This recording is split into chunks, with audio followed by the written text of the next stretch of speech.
What can a marshmallow tell you about your kids? You might be surprised. Psychologists at Stanford found that kids who could hold off eating one of these did better at school and in life. So we set up our own marshmallow test to see what would happen and what parents could learn about teaching our children self-control. Okay. What is that? It's a marshmallow. But it's not just a marshmallow. Do you like marshmallows? Yeah. It's what's going to make the next 15 minutes feel like 15 hours for the kids at the Edina Family Center. You can either eat this marshmallow now. I need that marshmallow now. Well, just let me tell you what the deal is. So you can either eat it now or wait until we come back and you'll get two.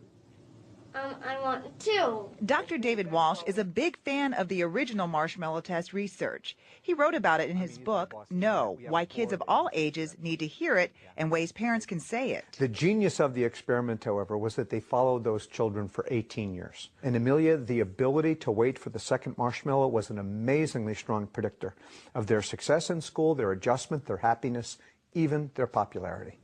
What does it mean when a child does eat the marshmallow?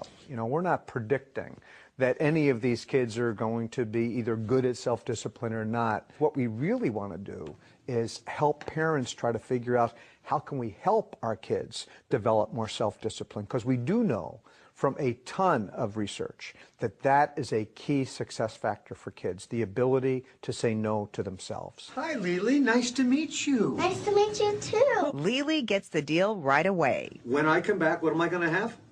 Another marshmallow. In a room with few distractions, she waits and waits and waits. 15 minutes is a long time for a It's a child. very long time for a 4-year-old. 15 minutes is a real long time. In the next room, Lily's mom watches with Dr. Walsh. Surprised she's lasted this long. It's coming up on dinner time. Lily surprises her mom and even herself. And I smelled the marshmallow. I thought I would eat it, but I didn't. Should I give you another marshmallow? Yeah. Absolutely, because that was the deal.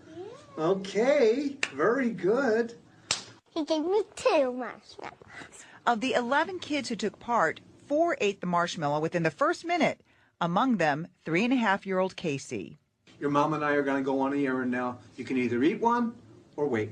I'm not eat one, okay? That's whatever you decide is fine. Okay, very good. Casey kept his word. Okay. Bye-bye, buddy. I'm not eating. I'm not eating. 11 seconds later, the marshmallow is history.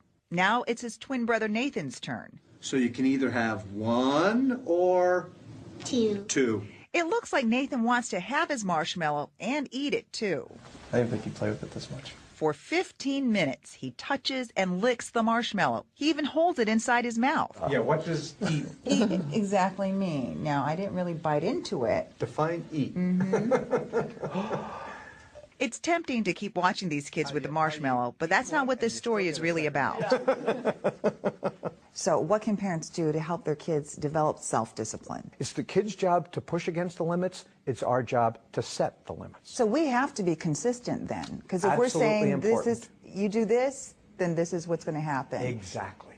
And once you don't do that and you don't follow through, then it's like they learn starting the lesson. over again, right? Exactly. Or if I say, no, you can't have the candy bar, and then 10 seconds later I'm giving them the candy bar, what they're learning is no doesn't mean no. No just means escalate, and I'll get what I want. It's simple, but not easy. Prior generations had a culture that supported the message of no. What's difficult today is that we have a culture that undermines the message. We have a culture that says more, fast, easy, fun. A culture that says, eat the marshmallow. The short-term relief of giving kids what they want, we pay a long-term price for that. Turns out the agony of waiting for the marshmallow or a computer game or a car might actually help your child. We all know that life does deal challenge, frustration, and disappointment. Well, we want our kids to be able to handle that. Well, how will they be able to handle that if they don't get practice? Dr. Walsh says, in the marshmallow test and in life, I waited. You did wait, didn't you? And now? good things come to those who can wait. Did it seem like a long time? Dr. Walsh has launched a movement called Say Yes to No, and it's all about saying no to your kids and teaching them to say no to themselves. Of course, it's just as important to catch your kids doing the right thing and acknowledging it.